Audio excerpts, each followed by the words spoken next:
Ellie was born on December 6th, 2015. Beautiful, healthy baby girl. Craig and I were so excited to finally meet her.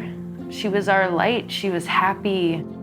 2017 was wonderful. We had almost 2-year-old daughter, had a newborn son, until the last day of 2017, when we found the lump on Ellie's neck.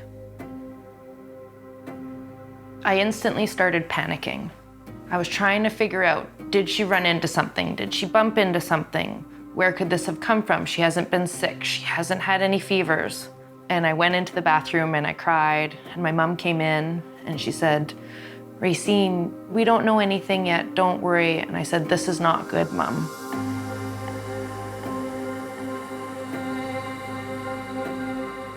Over the next 4 weeks, we were seeing different doctors. She was having ultrasounds, visiting specialists, until we finally headed for Vancouver on January 30th, 2018.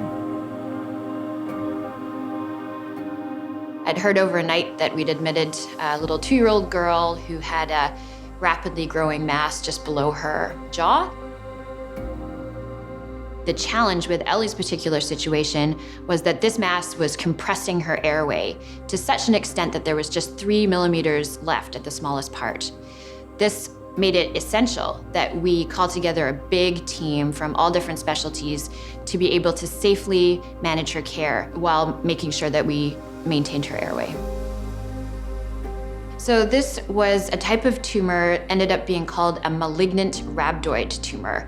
It's a kind of cancer that when it happens, more often actually happens in the form of a brain tumor or a kidney tumor. Because of where it was and because of its rarity, we don't have a standard go-to, this is how we treat this tumor approach. You would think hearing your child has cancer is the worst thing you'll ever hear in your life. But hearing that there's no known treatment to fix her is a nightmare.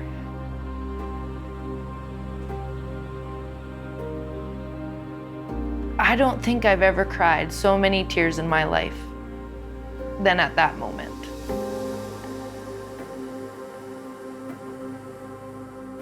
So I had to go to the literature and see what was known.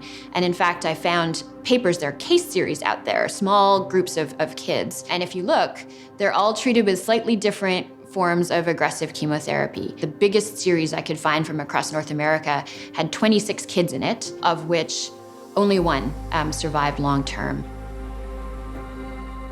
Dr. Dial researched different solid tumors, and she came to us with a plan: intense chemotherapy, surgery once the tumor's small enough, and if the resection was not completely successful, then we would need to consider radiation. Being a mother going through that and having to take care of your child and play nurse, it's scary because when you're around your child who's going through something so horrible, you try to tell them that it's gonna be okay, even though you're not 100% sure yourself it's gonna be okay.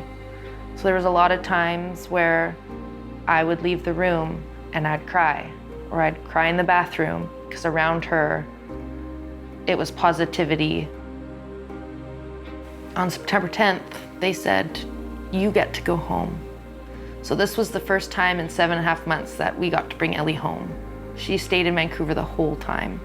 I had a panic attack not even 24 hours after being home, because all of a sudden we weren't fighting anymore. We felt every emotion possible. We were sad, we felt self-pity. We asked ourselves, why Ellie? Why us? We knew that her prognosis was poor from the get-go, and so we didn't want to wait until things went wrong, until it came back. We wanted to be proactive, and that's the reason why we offered Ellie enrollment into Profile right at the time of diagnosis. Profile is a national research study that provides next generation sequencing. This is now open across the country. We're one of the leaders here in BC. And what it's designed to do is to provide that next layer of information to help us learn more and to potentially guide new treatment changes down the road for these hard to treat cancers. I don't want future oncologists to be in that situation where they're stuck with looking at a case series of 26 kids. I want to see increased research. I want to see clinical trials that are designed for these rare kinds of tumors. And particularly, I want to see results of targeted therapies that are actually designed specifically for the gene changes that we find in those cancer cells. So this work is critical, and really none of it would be possible without donor support. We can't accept the status quo. We know that we're not doing enough for many of these children, and we need to take it to the next level.